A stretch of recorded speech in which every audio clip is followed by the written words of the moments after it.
My name is Elizabeth Fry. I have a right below knee amputation. It started with a bad pedicure I received on October 22nd of 2012. After 6 months of wound care, they couldn't fix it, and so then they sent me to a surgeon to have my first partial foot amputation.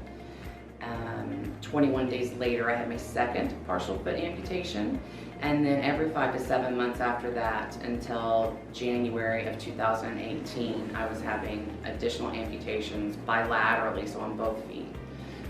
In January of 2018, they removed 5.5 inches of additional bone from my right foot and tried to reconstruct it.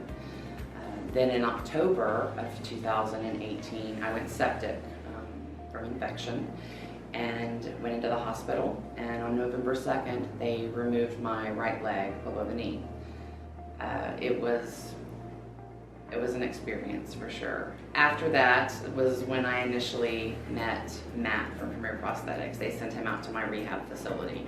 And I'm pretty sure Matt thought that I was insane because I was like, I gotta get back to work. And he's like, it's only been like a couple of days. I said, I know, but I gotta get back to work. And they did. They released me back to work, and I was back to work 19 days later in a wheelchair. And Matt, my prosthetist, was out every time I was like, are we small enough? Are we good enough to get, to get a prosthetic leg? I'm ready to go. I'm ready to get out of this wheelchair. 98 days after my amputation, I received my first leg. And that walk was, wow. That walk was intense. I expected it to hurt. I expected it to be wobbly, to not be able to do it. And I slapped on 4.5-inch heels and I took that first walk. And I'm pretty sure I almost gave Matt a heart attack. You see, my life before the amputation, because I had dealt with this for so long, I didn't have the same social life. I was in pain every day, trying to work full time and just keep things together.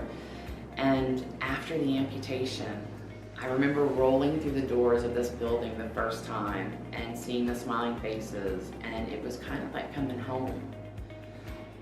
Everybody here at Premier Prosthetics is kind of like family. When you come in, you get very attached to them. They cry with you when something doesn't work right, and then they laugh with you when something's funny, and they hug you, and they support you, and they cheer you on.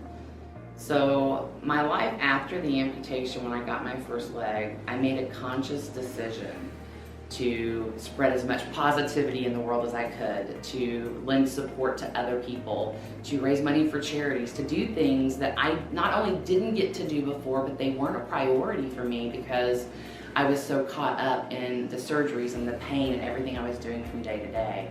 I have been able to do charity walk runs, color runs. I have skydived. I jumped out of a plane a couple of weeks ago, which was amazing. All of the things I didn't get to do. I go dancing now. I get to wear my 4.5-inch heels. I feel beautiful. I will never forget my first walk in the leg.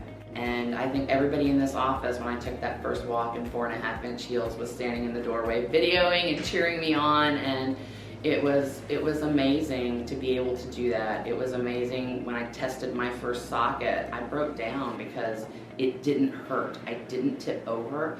I realized at that point, I even remember saying, I can do this, I can do this.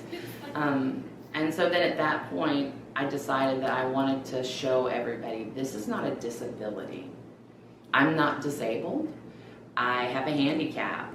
That even with this handicap, my life is so much better than it was before. The things that I can do now would never have been a possibility before getting my prosthesis. So I don't regret the journey at all.